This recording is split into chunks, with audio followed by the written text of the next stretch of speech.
ሰላም ጤና ይስጥልኝ ክቡራን ተመልካቾች ከከፋ ቴሌቪዥን የሰዓቱን ዜናዎች ይዘን ቀርበናል። ከዜናዎቹ ጋር ክፍሌ ዓለሙ ነኝ።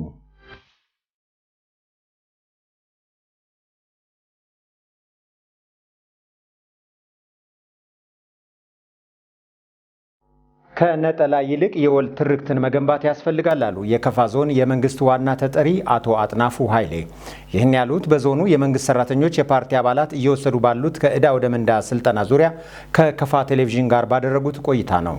ምህረተ አብርሃኑ በወርሃ መስከረም በፌደራል ደረጃ የተጀመረው ከፍተኛ የመንግስት አመራሮች አቅም ግንባታ ስልጠና ለተከታታይ 4 ዙሮች በመስጠት 54000 አባላትን ተደራሽ ማድረግ መቻሉን ያገኘነው መረጃ ያመለክታል። የብልጽግና ፓርቲ እንደ ሀገር እየሰጠ ያለውን ስልጠና ከአመራር ባለፈ ለአባላቱ መውረድ እንዳለበት ታምኖ እየተሰጠ ይገኛል። ሀገራችን አሁን ባለንበት ሁኔታ ብልጽግና ጉዞን እውን ለማድረግ ከዚህ በፊት የነበረውብንን በርካታ የፖለቲካና የኢኮኖሚ ዕዳዎች ያሉብን እንደመሆናችን መጠን እነዚህን ዕዳዎች ለመክፈል የሚያስችል ሁኔታ ከዕዳ ወደ ምንዳ በሚል ርዕስ የስልጠና እየተሰጠ ይገኛል። ስልጠናው የአመራራችን የአመለካከት እንዲሁም ደግሞ የክህሎት ችግርን የሚፈታ እንደሆነ ነው የተወሰደውና ያን ተከትሎ በአመራሩ ብቻ ሳይገደብ በተመሳሳይ ደረጃ ደግሞ በአባላት ዘንድ ስልጠናው በትክክል መውረድ እንዳለበት በፓርቲ ደረጃ ታምኖ አሁን ባለንበት ሁኔታ በየደረጃ ያለው አባል ስልጠናውን እየወሰደ ይገኛል። ስልጠናውን ለመስጠት የተፈለገውን ዓላማ አቶ አጥናፉ ሲያብራሩ ስልጠናው በዚህ ልክ ለመስጠት የተፈለገበት ዋና ዓላማ አሁን ያሉብን ችግሮችን ቀርፈን በሀገራችን የሚታዩ ችግሮችን ፈተን ቀጣይ ደግሞ የሚመጡ በተለይ በብልጽግናው ዘርፍ የታሰቡ ለውጦች አሉ። ፓርቲያችን መንግስታችን እየተጋ ነው ያለው። ቅድም ባስቀመጥኩት ልክ የፖለቲካም ይሁን የኢኮኖሚ ዕዳውን ለመክፈል እየተሰሩ ባሉ ስራዎች ላይ አመራሩም አባሉም እኩል ተሳታፊ እንዲሆን ለማድረግ እነዚህ ስራዎች እየተሰሩ ነው። ስለዚህ ስልጠናውን በምናይበት ጊዜ እንደ ዞናችን ከ128000 በላይ አባላት በዚህ ስልጠና እንደሚሳተፉ ነው የሚገመተውና አሁንም እየተሰጠ ያለ ነው። ቀጣይም የሚቀጥል ነው። አቶ አጥናፉ አክለውም በሀገራችን የሚታዩ በርካታ ትርክቶች መካከል ከነጠላ ትርክት ይልቅ የወል ትርክቶችን መገንባት ያስፈልጋል ብለዋል። በስልጠናው ማጠቃለያ ግቦች ተብለው የተቀመጡትን ስንመለከት ስልጠናው ስናጠቃልል ደግሞ ግቦች ብለን ያዝናቸው አሉ። የመጀመሪያው ግብ ሀብትን መፍጠር የጊዜና የስራ ባህልን ማሻሻል ላይ መሰረት ያደረገ ስልጠና እየተሰጠ ነው ያለው። ይህ ደግሞ አባላችን ይሁን አመራራችን የሀብት ምንነትን በአግባቡ ተረድቶ ሀብት ማለት ምን ማለት ነው?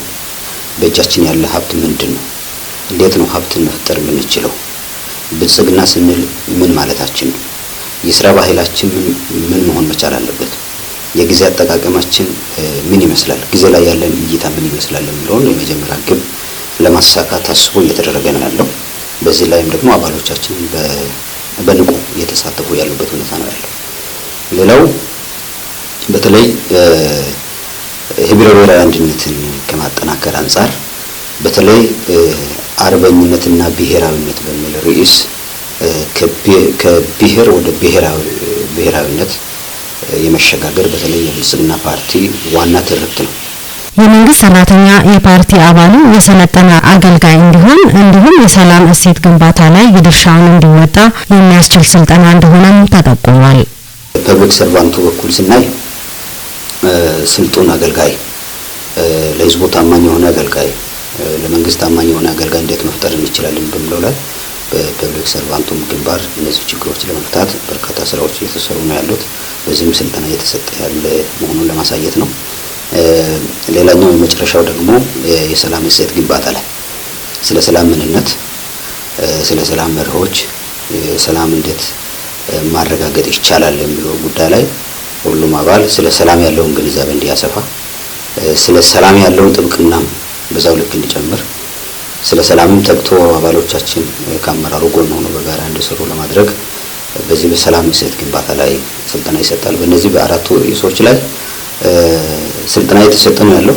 በመጨረሻም በአባሉ ዘንድ ያለውን የስልጠና አቀባበል ሲታይ ህብረ ብሔራዊ አንድነትን ለመገንባት በኢኮኖሚና በፖለቲካው ዘርፍ ለውጥ ለማምጣት ታች ያለውን መዋቅር መገንባት አስፈላጊ መሆኑን ያነሱ ሲሆን ይህም ተጠናክሮ መቀጠል እንዳለበትም ተመላክቷል። በቢጣ ወረዳ እየተስተዋለ ያለውን ህገወጥ የቡና ግብይት ስርዓት በአስቸኳይ ሊቆም እንደሚገባ የወረዳው የቡና ግብረ ኃይል አሳሰበ። ግብረ ኃይሉ ታህሳስ 11 2016 ዓ.ም ባደረገው ውይይት በወረዳው ህገወጥ የቡና ግብይት እንቅስቃሴዎች እየተበራከቱ ከመምጣታቸው ባለፈ በቆላማ አካባቢዎች ቡናን በወፍጮ በመፍጨት ጥራት የሌለውን ቡና የማምረት ተግባር እየተለመደ መምጣቱ ተጠቁሟል። ህጋዊ የቡና ነጋዴዎች በተለያዩ መድረኮች በህገወጥ ነጋዴዎች ምክንያት መዳከማቸውን ቢገልጹም ችግሩን ከመፍታት ይልቅ ለህገወጥ ነጋዴዎች ሽፋን በመስጠት የግብይት ስርዓቱ ጤናማ እንዳይሆን የሚያደርጉ እንዳሉ በውይይቱ ተመላክቷል። የግብረ ኃይሉ ሰብሳቢ የሆኑት የወረዳው ዋና አስተዳዳሪ አቶ መስፍን በፍቃዱ ባስተላለፉት መልእክት በወረዳው መሰል ህገወጥ የግብይት ስርዓቶችን ለማስቆም የግብረ ኃይሉ ቁርጠኛ አቋም ሊኖረው እንደሚገባ ጠቁመው የጸጥታ ተቋማት ድንገተኛ ፍተሻዎችን ከሚመለከታቸው ባለድርሻዎች ጋር በመሆን ህግ የማስከበር ስራን አጠናክረው መስራት እንዳለባቸው አሳስበዋል። ምንጫችን የወረዳው የመንግስት ኮሚኒኬሽን ጉዳዮች ጽህፈት ቤት ነው። በጤና ተቋማት አገልግሎት አሰጣጥ ላይ ተጠቃሚው ማህበረሰብ የሚያነሳቸውን የመልካም አስተዳደር ጥያቄዎች አፋጣኝ ምላሽ ሊሰጣቸው እንደሚገባ የጤና ሚኒስቴር አሳሰበ።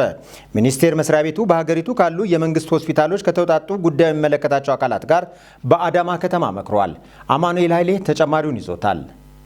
በጤናው ዘርፍ የትራንስፎርሜሽን እቅድ ከተያዙት ስትራቴጂካዊ ግቦች መካከል መልካም አስተዳደርን ማስፈን አንዱ መሆኑን የገለጹት የጤና ስርዓትና አቅም ግንባታ ዘርፍ ሚኒስትር ዴኤታ አማካሪ አቶ ክበበው ወርቅነህ ባለፉት 3 ዓመታት በጤናው ሴክተር በየደረጃው የሚታዩ የውስጥና የውጭ የመልካም አስተዳደር ችግሮችን፣ የችግሮቹን መንስኤዎችና የመፍትሄ አቅጣጫዎች ያስቀመጠ የመልካም አስተዳደር ፓኬጅ ተዘጋጅቶ ተግባራዊ በመደረጉ አበረታች ውጤቶች መታየታቸውን ተናግረዋል። በሆስፒታሎች የሚተገበረው የመልካም አስተዳደር ምዘና ስርዓት ጉድ ገቨርናንስ ኢንዴክስ እና በጤና ጣቢያዎች በሙከራ ደረጃ ሲተገበር የቆየው የማህበረሰብ አስተያየት ምዘና ስርዓት ወይም ኮሚኒቲ ስኮር ካርድ የጤና ተቋማት የአገልግሎት አሰጣጥ ላይ ተጠቃሚ ህብረተሰብ የሚያነሳቸው የመልካም አስተዳደር ችግሮች ሳይንሳዊ በሆነ መልክ በመለየት ትክክለኛ መፍትሄዎችን ለመስጠት አመላካች መሆኑን መገንዘብ ተችሏል ብለዋል አቶ ክበበው። በጤናው ዘርፍ የአገልግሎት አሰጣጡን በየደረጃው ለማረጋገጥ የመልካም አስተዳደርና የለውጥ ስራዎችን በተቀናጀ መልኩ መተግበር አማራጭ የሌለው ጉዳይ መሆኑን የተናገሩት ደግሞ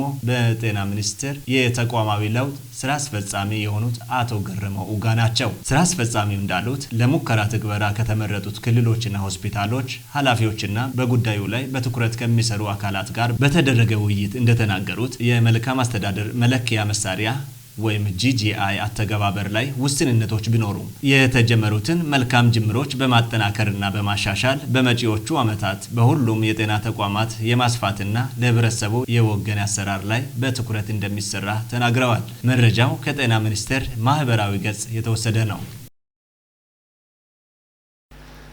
የ70 ዓመቱ አዛውንት የመጀመሪያ ዲግሪያቸውን ለመማር ዩኒቨርሲቲ መግባታቸው የበርካቶችን ቀልብ ስቧል።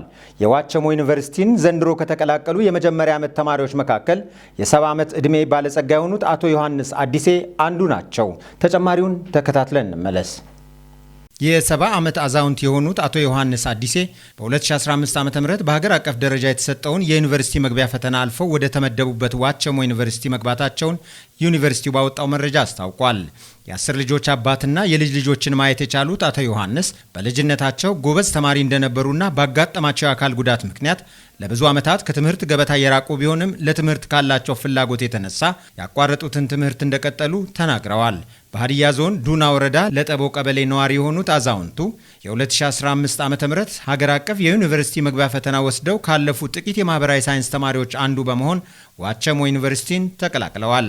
በ70 ዓመታቸው ዩኒቨርሲቲ የገቡት አቶ ዮሐንስ ከሀገሪቱ የተለያዩ ክፍሎች ከሚመጡ ተማሪዎች ጋር ለመማር በቂ ዝግጅት አድርጌያለሁ ሲሉ ተደምጠዋል። በዩኒቨርሲቲው በተደረገላቸው ልዩ አቀባበል መደሰታቸውንም ገልጸዋል። በሌላ ዜናም ባለፈው ሳምንት የ90 ዓመቱ አዛውንት በአሜሪካ የኖርዝ ቴክሳስ ዩኒቨርሲቲ የመመረቂያ ጽሑፋቸውን በማጠናቀቅ የማስተርስ ዲግሪያቸውን ተቀብለዋል። በዩኒቨርሲቲው ታሪክ በዕድሜ የገፉት የማስተርስ ምሩቅ ሚኔ ፓይኔ ይባላሉ። በፈረንጆቹ 1950 የሁለተኛ ደረጃ ትምህርታቸውን ያጠናቀቁት ፓይኔ ለ30 ዓመታት በቃላት አራሚነትና ድምፅን ወደ ጽሑፍ በመለወጥ የሥራ ዘርፍ ሰርተዋል። የእነኚህ አዛውንቶች ጥረት ዕድሜ ገፍቷል፣ እኔ ሳሎን ልጆቼ ይማሩ ለሚሉት ጠንካራ መልእክት ያስተላለፈ ነው። የዘገበው አልአይን የዜና ምንጭ ነው። አሜሪካዊው ግለሰብ ከ48 ዓመት እስር በኋላ በስህተት መታሰሩ ታወቀ። ግለሰቡ ለተፈጸመበት ስህተት $175,000 ካሳ እንደሚከፈለው ተገልጿል። በአሜሪካ ኦክላሆማ ግዛት ይኖር የነበረው ግሊን ፓሉምቦ የተሰኘው ግለሰብ ከ48 ዓመት በፊት ነበር በግድያ ወንጀል ተጠርጥሮ በሕግ ቁጥጥር ስር የዋለው። ይህ ግለሰብ በወቅቱ የ22 ዓመት ወጣት የነበረ ሲሆን ላለፉት 48 ዓመታት ከ18 ቀናት በእስር ቤት ጊዜውን አሳልፏል። ፓሊምቦ የተጠረጠረበትን የግድያ ወንጀል እንዳልፈጸመ በተደጋጋሚ ለፖሊስና ፍርድ ቤቶች ቢያሳውቅም ሰሚ አጥቶ ቆይቷል። ይሁንና ከሰሞኑ ይህ ሰው የፈጸምከው ወንጀል የለም፣ ላለፉት 48 ዓመታትም የታሰርከው በስህተት ነው ተብሎ ከእስር ተለቋል። ይህንን ተከትሎም ጉዳዩ በመላው ዓለም ትኩረት የሳበ ሲሆን በታሪክ በስህተት ረጅም ዓመት የታሰረ ሰው ለመባልም በቅቷል። ግለሰቡ በስህተት በእስር ቤት ለቆየባቸው ዓመታትም $175,000 ካሳ እንደሚከፈለው ኒውዮርክ ፖስት ዘግቧል። አሁን ነፃ የተባለው ይህ አሜሪካዊ በአልኮል መጠጥ መሸጫ መደብር ውስጥ ሰው ገድሏል በሚል በከባድ ነውጥና ግድያ ወንጀል የሞት ፍርድ ተላልፎበት የነበረ ቢሆንም የአሜሪካ ሕግ የሞት ፍርድ እንዳይፈጸም የሚገድብ ሕግ ማውጣቱን ተከትሎ ውሳኔ ወደ ዕድሜ ልክ እስራት ሊቀየር ችሏል። የዘገበው አልአይን የዜና ምንጭ ነው። የአሜሪካና የቻይና ከፍተኛ ወታደራዊ ባለስልጣናት ከ1 ዓመት ቆይታ በኋላ የመጀመሪያ ውይይታቸውን አደረጉ። ተጨማሪ አለን። የአሜሪካ ከፍተኛ ወታደራዊ መኮንን ከቻይና አቻቸው ጋር የቪዲዮ ስብሰባ ማድረጋቸውን ፔንታጎን ገልጿል። ቤጂንግ እንዲህ አይነቱን ከፍተኛ ደረጃ ያላቸውን ንግግሮች ያቆመችው የአሜሪካ ምክር ቤት አፈ ጉባኤ ናንሲ ፔሎሲ በፈረንጆቹ 2022 ነሐሴ ወር ላይ በራሳቸው ተመርተው ታይዋንን ከጎበኙ በኋላ መሆኑን ገልጻለች። የሁለቱ ሀገራት መሪዎች ባለፈው ወር ሲገናኙ ውይይታቸውን ለመቀጠል ተስማምተው እንደነበር ተመላክቷል። የአሜሪካ የአየር ኃይል ጀነራል ቻርልስ ኪው ብራውን የጋራ የጦር አለቆች ሊቀመንበርና የቻይና ህዝባዊ ነፃ አውጪ ጦር ጀነራል ሊዩ ዠንሊ በርካታ ዓለም አቀፍና ቀጠናዊ የደህንነት ጉዳዮችን አንስተው እንደተወያዩ የአየር ኃይሉ ጽሕፈት ቤት በሰጠው መግለጫ አስታውቋል። አሜሪካና ቻይና ጤናማ የተረጋጋና ቀጣይነት ያለው ወታደራዊ ግንኙነት ለመፍጠር ቁልፉ ጉዳይ አሜሪካ ስለ ቻይና ትክክለኛ ግንዛቤ መያዝ ነው ሲል የቻይና መከላከያ ሚኒስቴር ሐሙስ ዕለት መግለጫ ማውጣቱን ሊዩ ጠቅሰዋል። የአሜሪካ ፕሬዝዳንት ጆ ባይደን ከቻይናው አቻቸው ዢ ጂንፒንግ ጋር በካሊፎርኒያ ህዳር ወር ላይ ተገናኝተው ውጥረቱን ለማርገብ በሚደረገው ጥረት ወታደራዊ ለወታደራዊ ግንኙነቶችን ወደ ነበረበት ለመመለስ ተስማምተዋል። በውይይቱ ወቅት ሊዩ አሜሪካ የቻይናን የግዛት ሉዓላዊነትና በደቡብ ቻይና ባህር ላይ ሰፊ የባህር ላይ መብቶችና ጥቅሞች እንድታከብር ጠይቀዋል። የዘገበው አልአይን የዜና ምንጭ ነው። ክቡራን ተመልካቾች ከከፋ ቴሌቪዥን ለሰዓቱ የያዝናቸው ዜናዎች የእስካሁኖቹ ነበሩ። ዜናዎቹን እየመራው ክፍሌ ዓለሙ ቆይታ አድርጌያለሁ። ቀሪ የጣቢያችን መሰናዶች ይቀጥላሉ። በእኔ በኩል ሰላም።